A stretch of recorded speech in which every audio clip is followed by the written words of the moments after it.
पुढच्या बातमीकडे वळूयात। वीरमाता जिजाबाई भोसले उद्यानामधल्या दोन्ही वाघांचा मृत्यू झालाय। वाघांचे मृत्यू लपवण्यामागचं कारण काय? प्राणीप्रेमींना हा संशय आहे। शक्ती आणि रुद्रचा मृत्यू नेमका कशामुळे झाला असा सवाल विचारला जातोय। मुंबईतल्या भायखळ्यात असलेल्या वीरमाता जिजाबाई भोसले उद्यानातल्या दोन्ही वाघांचा मृत्यू झालाय। मात्र या दोन्ही वाघांच्या मृत्यूची बातमी प्रशासनानं लपवून ठेवली होती। शक्ती आणि रुद्र या वाघांच्या मृत्यूची बातमी लपवून ठेवण्यामागे कारण काय असा सवाल प्राणीप्रेमींनी उपस्थित केलाय। शक्ती नावाच्या वाघाचा मृत्यू न्यूमोनियाच्या संसर्गामुळे झालाय असं प्रशासनानं म्हटलं, परंतु उपलब्ध माहितीनुसार शक्ती वाघाचा मृत्यू श्वसन नलिकेमध्ये हाड अडकल्यानं गुदमरून झाल्याचा दावा करण्यात आलाय।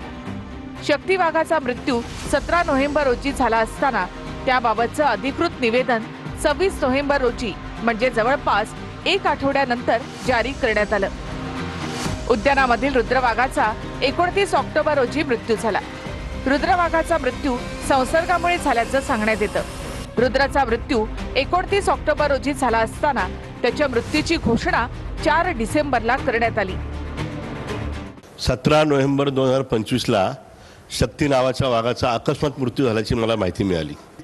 वाघ होता रुद्र नावाचा वाघ, तो पण बरेच दिवस प्राणी संग्रहालयात दिसत नव्हता, कारण 17 नोव्हेंबरला शक्ती वाघाचा मृत्यू झाला मला माहीत होतं। परंतु रुद्र नावाच्या वाघाचा 25 ऑक्टोबर 2025 ला म्हणजे किमान महिन्यापूर्वी मृत्यू झाला ही बाब प्रशासनाने अक्षरशः लपून ठेवली होती।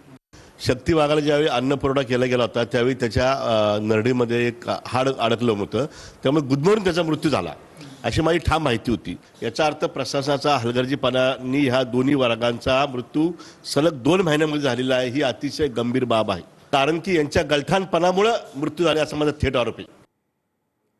फडणवीस इतर पक्षही कसे चालतील ते ठरवतात असं म्हटलंय लोढांनी।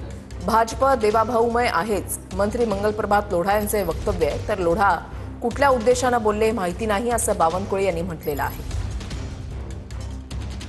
जब 2014 में माननीय देवेंद्र जी आए थे तब भाजपा कोई बहुत मजबूत स्थिति में नहीं थी, पर उसके बाद के अंदर आज ये स्थिति हो गई है कि जो किसी के बारे में नहीं कहा जा सकता वो देवा भाऊ के बारे में कहा जाता है कि भाजपा तो पूरा देवा भाऊ की है ही, पर महाराष्ट्र की सारी राजनीतिक पार्टियां कैसा चलती हैं वो देवा भाऊ तय करते हैं।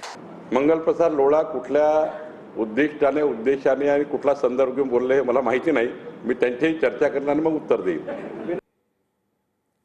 21 डिसेंबरलाच नगरपंचायत नगर परिषद निवडणुकांचा निकाल लागणार आहे। नागपूर खंडपीठाचा निर्णय सुप्रीम कोर्टाकडून कायम ठेवण्यात आलाय। नगरपंचायत नगर परिषद निवडणुकांचा निकाल हा एकत्र लागणार आहे आणि सर्व निवडणुका 31 जानेवारीपूर्वी घ्या असं सुप्रीम कोर्टाकडून सांगण्यात आलंय। की आता जे मतदान 20 डिसेंबर रोजी नगरपालिकांचं होणार आहे ते अलीकडे येणार नाही, आता ते 20 डिसेंबर रोजीच होईल। त्याचप्रमाणे जी मतमोजणी आता होणार आहे ती 21 डिसेंबरच्या आधी होणार नाही, तर ती 21 डिसेंबर रोजीच होईल आणि त्यानंतर मग नगरपालिका आणि नगरपंचायतीच्या निवडणुकांचे निकाल जाहीर होतील। यावरून हे स्पष्ट दुसरी गोष्टही अशी होती की आता कुठलीही न्यायालयीन प्रकरणं किंवा ज्या काही याचिका आहेत त्याचा प्रत्यवाय आता पुढच्या निवडणूक कार्यक्रमाला येणार नाही। पुढचा निवडणूक कार्यक्रम आता पुढे तसाच न्यावा लागेल। टीईटी सक्तीच्या विरोधात शिक्षकांचा राज्यव्यापी संप सुरू आहे आणि मोठ्या संख्येनं संस्थाचालक, मुख्याध्यापक, शिक्षक आणि शिक्षकेतर कर्मचारी सहभागी झाले। सुप्रीम कोर्टानं शिक्षकांना टीईटी सक्तीची असल्याचा निर्णय दिलाय आणि त्यावर राज्य सरकारनं सुप्रीम कोर्टात पुनर्विचार याचिका दाखल करावी अशी शिक्षकांची मागणी आहे।